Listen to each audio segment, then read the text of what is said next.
So back to 2012 first year, you were running for Kopana House Common, you were running particularly for head student. And one of the statements that you said was, it doesn't matter what you do or how you present yourself. If you see a person as a man, you're going to treat them as a man. And although that was sort of an insult to the general LGBTI community, as a trans woman, what you were basically saying to me was that, like I can't identify as a woman because I was born as a man, and I don't have that agency to sort of choose an identity which is in line with who I am.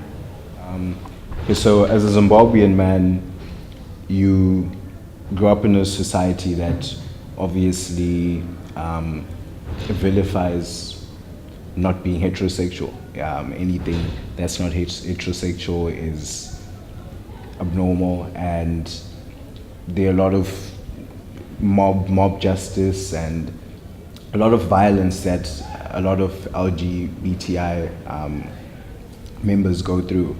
And for me, that was what I first saw. When I first saw lesbians, transgender on campus, I was like, what? You know, like, why are these people walking? Like, that's how extreme it was, and I won't even lie. But obviously, over time, and I also used to back it up with Christianity. So breaking down, okay, I just said this, and as much as I got an applause from the guys that were in the room, I got one or two confrontations about it, personal confrontations. And it made me start thinking, okay, and as much as I felt like, okay, I agree with what I said and I truly believe in what I said, why do I think like that? And I've offended, even if it was 3 or 4 people, I had offended people. And I'd never been in a space where I could have that conversation with a transgender or a lesbian individual. So it had always been very foreign to me. But being in an intimate space with someone that's opening up emotionally made me think twice, and I had to start thinking, okay, where did this come from, and is it necessary? And yeah, that was basically my path from, or that initiated the process in me moving from being homophobic to,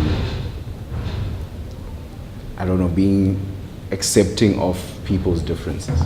It was very challenging because I had to break the Christian barrier first. I had to break the societal barrier first. I had a lot of Zimbabwean friends, so it was also very challenging to, or not even Zimbabwean friends, black male friends. And it was very challenging to get them to understand that I don't have a right to dictate how someone else lives their life. And as long as we have mutual respect, I'm a straight man, you're transgender, you're lesbian, you're gay, as long as that mutual respect exists, that shouldn't, our sexual preference shouldn't create a barrier between us communicating and sharing a friendship. You are well known for being a feminist and a patriarch, so I would just like you to elaborate on that. I honestly feel it's an obligation for me to be a feminist because of the women in my life, my mother, my sisters. So as much as I may not identify with the everyday first person struggle, it's something that I have to identify with because it affects important people in my life. But I also still hold on to certain things in patriarchy, so I would call myself a feminist and a patriarch. That may seem as a bit of a contradiction, but the truth is no system is perfect, and I'm slowly, as I'm growing or maturing, weeding out certain negative things that are in patriarchy. But to tell me to totally remove patriarchy from myself is basically asking me to remove my skin. because I've been raised in an African society which is patriarchal, and there's certain strengths in my personality, in my character, that stem from patriarchy. Things like chivalry, being a gentleman, those are strands of patriarchy. And I think patriarchy has different shades. And I'm slowly trying to decide which shades allow me to be a constructive man in the society that I'm in without hurting anyone. Tafua, you're probably like one of the few heterosexual black males that I'm friends with. So my question would be, how, like, I do notice, like, for example, yesterday at the Mbizo, only females were engaging with the issue of transgendered people in the political struggle. So what I want to know is what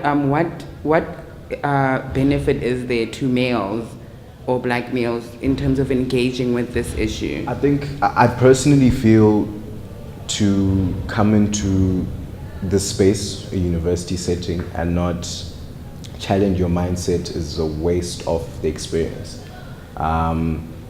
And if I measure the amount of growth that I have experienced, so personally, socially, in all spheres of life, by actually now opening myself up to understanding other people and understanding why other people act the way they act, it's opened up a whole range of opportunities. You know, even if it's from just something social to a party or a business partnership, or it just made me realize how my narrow-mindedness was actually limiting the amount of opportunities that I could have. In terms of our friendship, I must say, for me, it was, you know, it was a very gradual thing, because I was also working with, you know, certain mental barriers I had. So it just comes from my friends. You know, maybe seeing me hanging out with Tato, then you know, it's already a hoorah, you know. Or there's a lot of noise about why I'm getting involved in feminist things.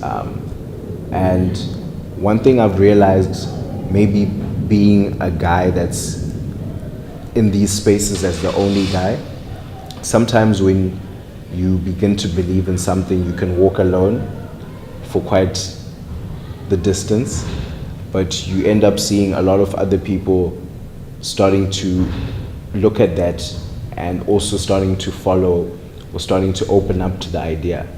And yeah, a lot of my friends, I think a lot of my friends understand that I'm an individual, and for me to be your friend, or all of my friends understand that, that's why we're friends. And in me being an individual, I will do the things that I want to do to get where I want to get to.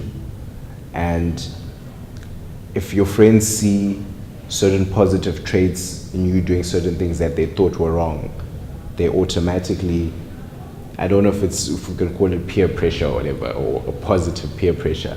But I've seen that in the group of my friends, there's positive peer pressure in that regard.